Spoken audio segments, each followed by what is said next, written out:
గద్దెలు వచ్చేటప్పుడు భక్తుల్ని దగ్గరికి కూడా రానివ్వరు.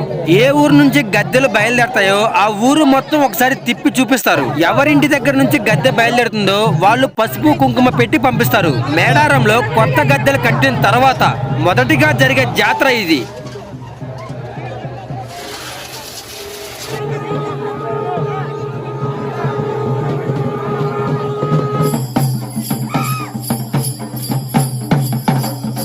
వీళ్ళందరూ మేడారం చుట్టుపక్కల ఉన్న గిరిజనులు. చుట్టుపక్కల కొన్ని గిరిజన గ్రామాల్లో ఉన్న గద్దెలను కూడా ఇక్కడికి తీసుకొస్తారు. హాయ్ ఫ్రెండ్స్, నేను మీ విక్రమ్ విహారీ.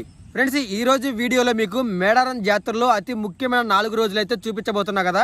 ప్రజెంట్ మనం ఆసియా ఖండంలోనే అతిపెద్ద జాతర మేడారం జాతరకి అయితే వచ్చాము. ఈ జాతర మొత్తం కూడా 4 రోజుల పాటు జరుగుతుంది. Main important dates 28, 29, 30, 31. ఈ జాతరలో మొదటి రోజు సారలమ్మ తల్లిని, పగిడిదరాజుని, గోవిందరాజు ఈ 3 గద్దెలను ఏంటంటే వాళ్ళ ఊర్ల నుంచి కొన్ని కిలోమీటర్ల దూరం నడుచుకుంటా వెళ్ళి మేడారం తీసుకొస్తారు. అయితే సారలమ్మ తల్లి వచ్చేసరికి ఏంటంటే మేడారం పక్కనే ఉన్న కన్నేపల్లి ఊరు. తర్వాత గోవిందరాజు స్వామి వచ్చేసరికి ఏంటంటే గద్దె మేడారం నుంచి కొంచెం దూరంలో భద్రాచలం వెళ్ళే రోడ్లో కొండయ్య అనే ఊరు. ఇక పగిడిద్దరాజు వచ్చేసరికి మనకి ములుగు దగ్గర ఉన్న పోనుగుండ్ల కదా, పోనుగుండ్ల అనే ఒక ఊరు అనమాట, పసరా దగ్గర. సో ఈ 3 గద్దెల్ని ఏంటంటే మేడారం తీసుకొచ్చేటప్పుడు ఉంటుంది చూడండి ఫ్రెండ్స్. చూడాలంటే అదృష్టం ఉండాలి. ఎందుకంటే గద్దెల మొత్తాన్ని రాత్రి 9-10 గంటలకల్లా మేడారం చేరుస్తారు. మేడారంలో సమ్మక్క గర్భగుడి అని ఒక గుడి ఉంటుంది. ఆ గుడిలో ఉంచుతారనమాట. పూజ చేసిన తర్వాత అక్కడ నుంచి మేడారం కొత్తగా కట్టిన గద్దెలు ఉన్నాయి కదా అక్కడికి పంపిస్తారు. అది కూడా రాత్రిపూట లైట్లన్నీ ఆఫ్ చేసి అక్కడికి పంపించి తర్వాత భక్తుల్ని దర్శనానికి పంపిస్తారు. చాలా ప్రాసెస్ ఉంటుంది. ఒక అద్భుతమైన జాతర, అద్భుతమైన సన్నివేశాలు మొత్తం కూడా వీడియో తీసి ఇప్పుడు మీ ముందుకైతే రాబోతున్నాయి. అనుకున్న దానికంటే చాలా బాగా వచ్చింది. దగ్గర వీడియో 4 గంటల పాటు రికార్డింగ్ అయితే జరిగింది. కానీ అంతా కూడా మెయిన్ పాయింట్స్ కుదిర్చి దాన్ని 25 నుంచి 30 నిమిషాల మధ్యలో అయితే ఏర్పాటు చేశాను. అంటే మీకు ఈజీగా ఉండడానికి చూడడానికి. చాలా వరకు మెయిన్ పాయింట్ల దగ్గరే నేను వీడియోలో మాట్లాడతాను. మిగతాదంతా కూడా జాతర అంటే కొంచెం సౌండ్, డ్రమ్స్ మోగించడము, జాతరలో గట్టిగా అరవడము, కొంచెం వాయిస్ ఎక్కువ ఉంటుంది. నేను మాట్లాడలేను కదా, అందుకోసం. ఓకే, ఇంకా లేట్ చేయకుండా అయితే వీడియోలోకి వెళ్ళిపోతాం. వీడియోకి వెళ్ళే ముందు ప్రతి ఒక్కరు వీడియోకి అయితే ఒక లైక్ చేయండి, ఒక మంచి కామెంట్ పెట్టండి. అప్పుడు వీడియో ముందుకెళ్ళిద్ది అనమాట.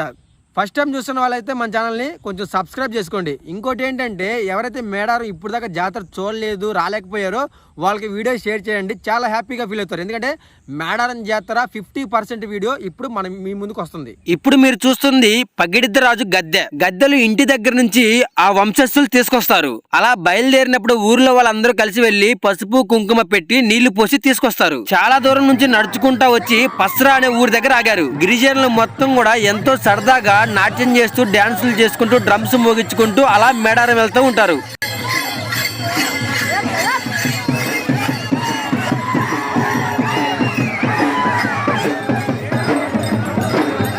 ఒక్క పగిడిద్దరాజు గద్దె వెళ్తున్నప్పుడు చాలా మంది ఇలా రోడ్డు మీద పడుకుంటారు. ఆ గద్దెలు తీసుకెళ్తున్న పూజారి వాళ్ళ మీద నుంచి వెళ్తే వాళ్ళు చేసిన చిన్న పాపాలు కానివ్వండి, వాళ్ళ బాడీ పెయిన్స్, ఒంట్లో ఏమైనా రోగాలున్నా అన్ని తగ్గిపోతాయని ఒక నమ్మకం.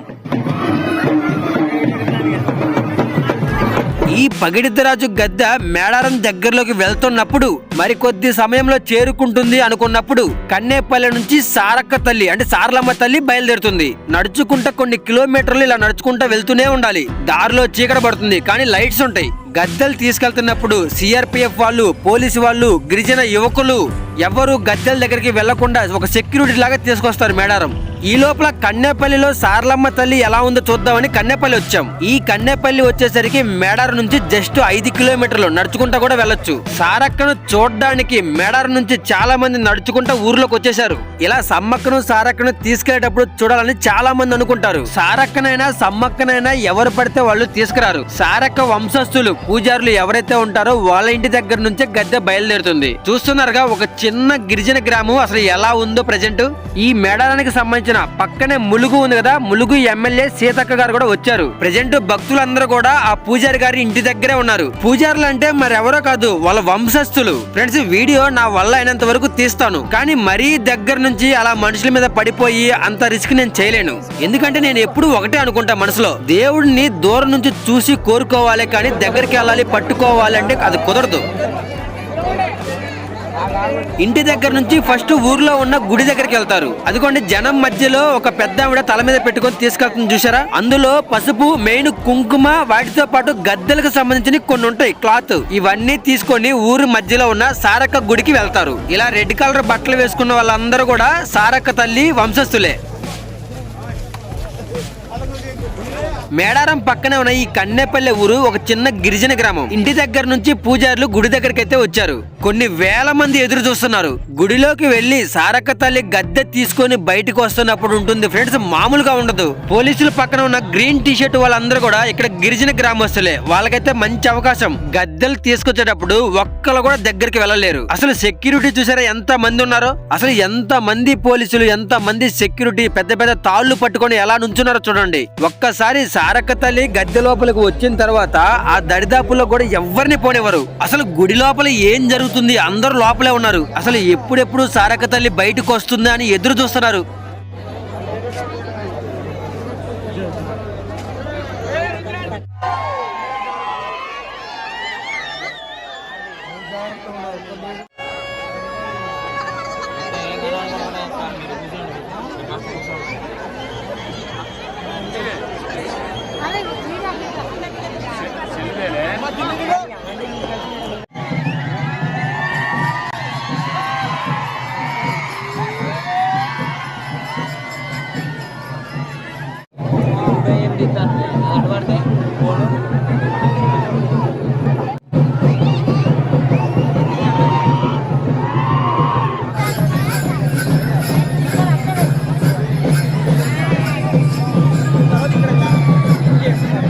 సమ్మక్క తల్లి గద్దె లోపలికి వచ్చినప్పుడు కొంతమందికి బయట ఉన్న వాళ్ళకి తెలిసిపోయిందంట. ఈ జాతరలో ఎక్కువగా మాకు హిజ్రాలు అయితే బాగా కనిపించారు. ఎక్కడో గుడి లోపల ఉన్న సారక్క తల్లి గద్దె లోపలికి వచ్చినప్పుడు వీళ్ళకి ఎలా తెలిసిందో అర్థం కాలేదు అసలు ఎవరికి ఇక్కడ. అందుకే వీళ్ళల్లో ఒక తెలియని శక్తి ఉంటుంది. ఏదైనా గుడి దగ్గరికి వెళ్ళినప్పుడు వీళ్ళు కనిపిస్తే అందరూ బ్లెస్సింగ్స్ తీసుకుంటారు. అందుకే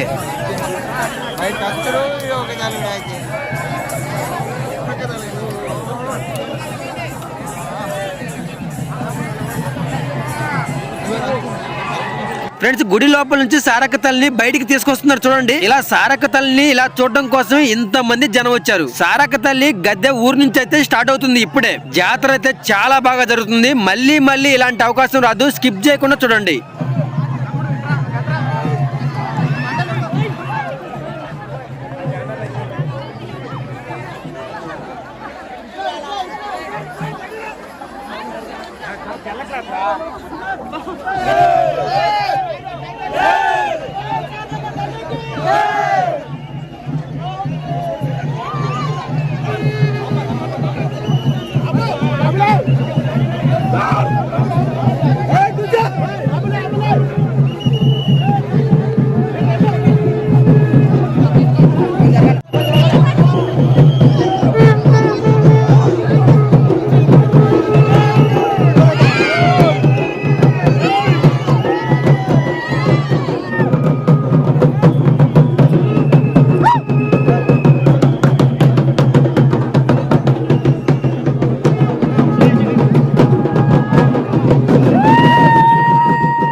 చెప్పు నాకు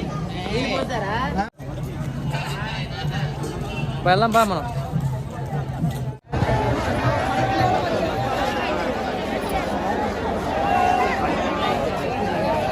ఈ 5 కిలోమీటర్లు గద్దెతో పాటు నడుచుకుంటా వెళ్తారు. సారక్క తల్లి గద్దె ఊర్లో నుంచి బయలుదేరి వెళ్లిపోయిన తర్వాత పక్కనే ఉన్న కొన్ని గిరిజన గ్రామాలు కొన్ని కొత్త గద్దెలు తీసుకుని ఇక్కడికి వస్తారు.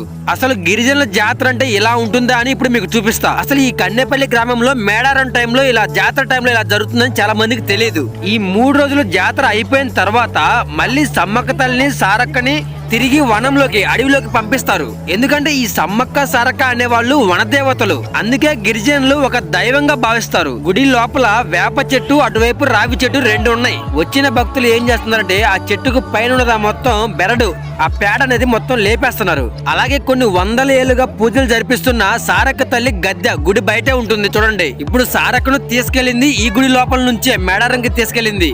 మనం తొందరగా లోపలికి వెళ్ళి మొత్తం అన్ని చూసి దర్శనం చేసుకుని బయటికి రావాలి. ఎందుకంటే మరి కొద్దిగా సేపట్లో పక్క గ్రామాల్లో ఉన్న గిరిజనులు వాళ్ళ గద్దెల్ని తీసుకుని ఇక్కడికి వస్తారు. మీరు అనుకుంటున్నట్టు లోపల ఎటువంటి విగ్రహాలు ఉండవు. ఎందుకంటే ఇక్కడ పూజించేది అడవిని, చెట్టు కానివ్వండి, పుట్ట, నేల, ఆకాశం అన్ని. సో వాళ్ళకి ఏంటంటే అడవే మొత్తం సర్వస్వం. ఈ అడవులను కాపాడుకోవడం కోసమే ఎన్నో యుద్ధాలు కూడా చేశారు. ఎందుకంటే గిరిజనులకి అడవి ఎంత ఇంపార్టెంటో మనందరికీ తెలుసు. అందుకే ఈ మేడారం జాతరను ఎంత అద్భుతంగా చేస్తారు. ఫ్రెండ్స్ అడగండి, గద్దెలు తీసుకుని గిరిజనులు వస్తున్నారు. ఎంత బాగుంటుందో మీరే చూడండి.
నాకు అక్కడే ఉండి అవన్నీ చూడాలనిపిస్తుంది. కానీ ఏంటంటే సారక్క బయలుదేరి చాలాసేపు అయింది కదా, గుడి దగ్గరికి వెళ్లే లోపల మనం అక్కడికి వెళ్ళాలి. అందులోనూ ఒకవైపు స్టార్టింగ్ మీకు చూపించే కదా పగిడిద్దరాజు రోడ్డు మీద అటువైపు నుంచి వస్తున్నారు. ఇంకోటి మన లెఫ్ట్ సైడ్ లో వచ్చేసరికి గోవిందరాజు స్వామి గద్దె కూడా వస్తుంది. ఈ ముగ్గురు గద్దెలు మేడారానికి చేరుకునే టైంకి మనం అక్కడ ఉండాలి. మేడారం జాతరకి బండి మీద వస్తే ఏమీ బాగలేదు.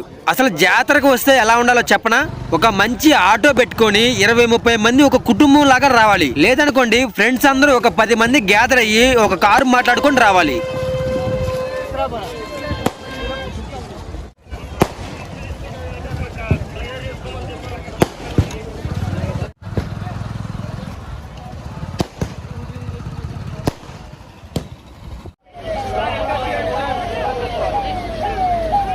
సారక్క గద్దె ఇంకా గుడి లోపలికి వెళ్ళలేదు. ఊర్లోనే సమ్మక్క గర్భగుడి అని ఒక చిన్న గుడి ఉంది. ఫస్ట్ అన్ని గద్దెలు ఆ గుడి లోపలికి వెళ్తాయంట. సారక్క గద్దె కూడా ఇప్పుడే గుడి లోపలికి వెళ్లారంట. ఇంకా గోవిందరాజు స్వామి గద్దె రావాలి, పగిడిద్దరాజు స్వామి వారి గద్దె రావాలి. ప్రెజెంట్ ఆ 2 గద్దెలు దారిలో ఉన్నాయంట. ఫ్రెండ్స్, నిజం చెప్పాలంటే మేడారం తిరణాల్లో ఒక పిచ్చోళ్ళలాగా తిరుగుతున్నా. పడ్డ కష్టం ఊరకనే పోదు, ఏదో ఒక రోజు తిరిగి వస్తుందనే నమ్మకంతోనే తిరుగుతున్నా. అలా అనుకుంటూ ప్రెజెంట్ ఒక 5 సంవత్సరాలు గడిపేశాం. ఎందుకంటే మనం పూర్తిగా యూట్యూబ్ మీద డిపెండ్ అయ్యాం. మనకొచ్చే వ్యూస్ కి, వచ్చే డబ్బులకి, తిరిగే తిరుగుడికి సంబంధమే లేదు. మెయిన్ ఏంటంటే ఇన్ని లక్షల మంది సబ్స్క్రైబర్స్ ఉన్నా సరైన సపోర్టు, గుర్తింపు లేదు.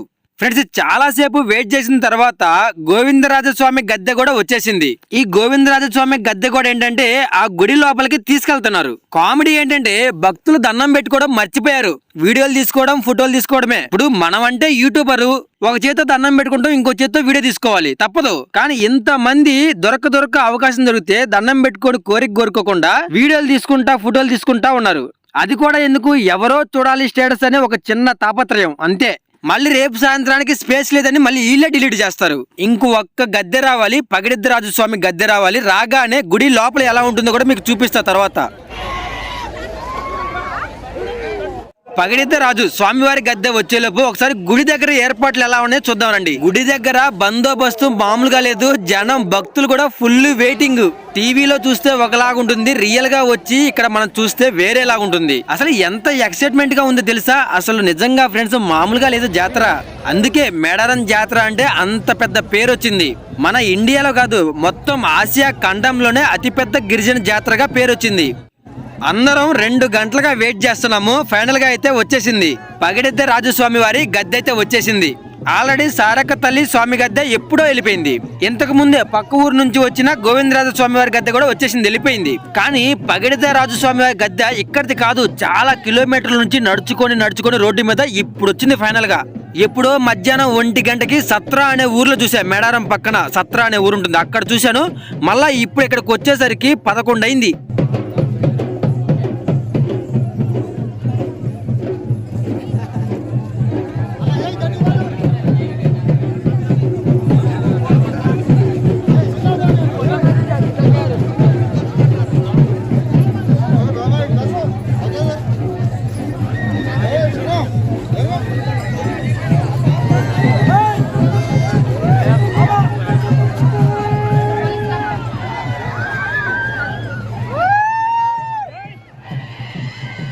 మొదటి రోజు రావాల్సిన గద్దెలు మొత్తం వచ్చేసాయి. గుడికి పక్కనే ఒక ఇల్లుంది. ఆ ఇంట్లో సిద్ధబోయిన అనే పూజారులు ఉంటారంట. పూజారులు అంటే ఈ సమ్మక్క తల్లి, సారక్క తల్లి వాళ్ళ వంశస్థులు. ఇప్పుడు వీళ్ళందరూ వెళ్లి సమ్మక్క తల్లి గర్భగుడిలో ఉన్న 3 గద్దెలకి పూజ చేసి మెయిన్ కొత్త గద్దెలు కట్టారు కదా, మెయిన్ టెంపుల్, అక్కడికి తీసుకురావాలి.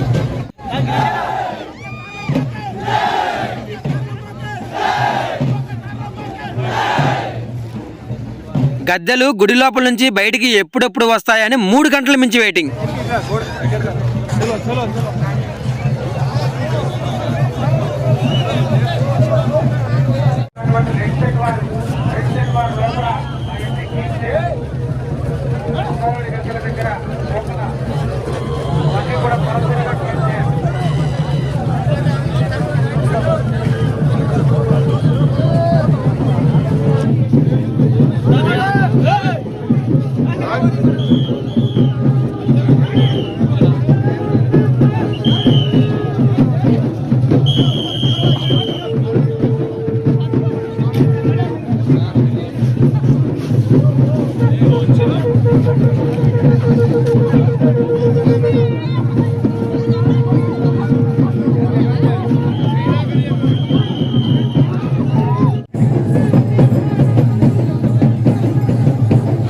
త్వరగా క్లీన్ చేయాలండి. సారక్క దగ్గర గడ్డ దగ్గర కూడా కొంతమంది వెళ్ళండి. సారలమ్మ గడ్డ మరి కొంతసేపు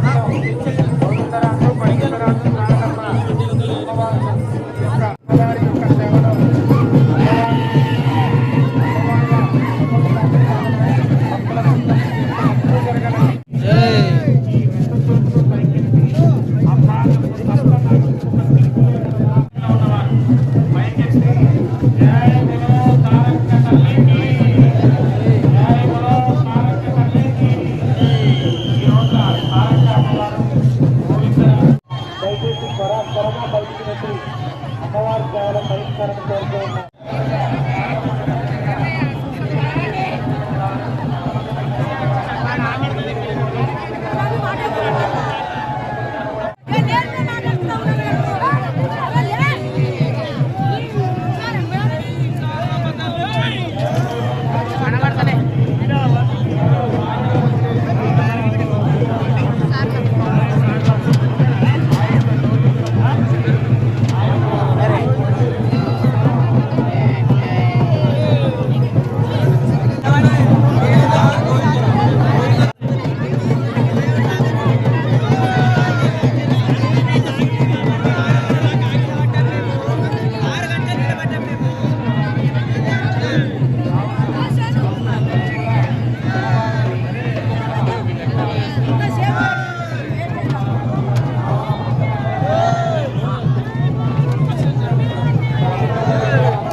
గాయ్స్ గద్దెలు అయితే లోపలికి వెళ్ళిపోయినాయి, కానీ దగ్గర 4 గంటల పాటు ఇదే గుడిలో ఉన్నాయి. గద్దెలు మొత్తం లోపలికి వెళ్ళినప్పుడు టైం వచ్చేసరికి రాత్రి 12 గంటల 10 నిమిషాలు. ఇప్పుడు దాకా ఇన్ని సంవత్సరాల జాతర జరిగిన టైంలో ఎప్పుడైనా 10 లోపలనే వెళ్ళిపోయాయంట, కానీ ఫస్ట్ టైం 12 దాటిన తర్వాత గద్దెలు వెళ్ళిపోయినాయి. అంటే ఏదో రీజన్ ఉంటది. చాలా మంది గుడి లోపల ఏముందో చూడాలి అనుకుంటున్నారు కదా, కానీ గుడి లోపల ఏమీ ఉండదు, అంతా ఖాళీగానే ఉంటుంది. ఎటువంటి దేవుడి విగ్రహాలు ఒక రూపం అంటూ లేకుండా పూజలు జరిగేది ఒకే ఒక్క ప్లేస్, అది మన మేడారం. ఈ మేడారం గిరిజన గ్రామాలు చుట్టుపక్కల ఎక్కడ ఏ గుడిలో చూసినా గానీ మీకు ఎటువంటి విగ్రహాలు కనిపించవు. ఎందుకంటే ఈ జాతర ఒక అడవి తల్లి జాతర. ఇక్కడ ఓన్లీ మీరు అడవిలో ఏమైతే చూస్తారో అవి మాత్రమే ఉంటాయి. అంటే ఇప్పుడు నాగమ్మ తల్లి పుట్ట కానివ్వండి, మట్టి, నేల, నింగి, ఆకాశం, చెట్లు, ఇవే. ఫ్రెండ్స్, ఈ వీడియోకి మాత్రం చాలా కష్టపడ్డాను. ప్రతి ఒక్కరు లైక్ చేసి షేర్ చేయండి.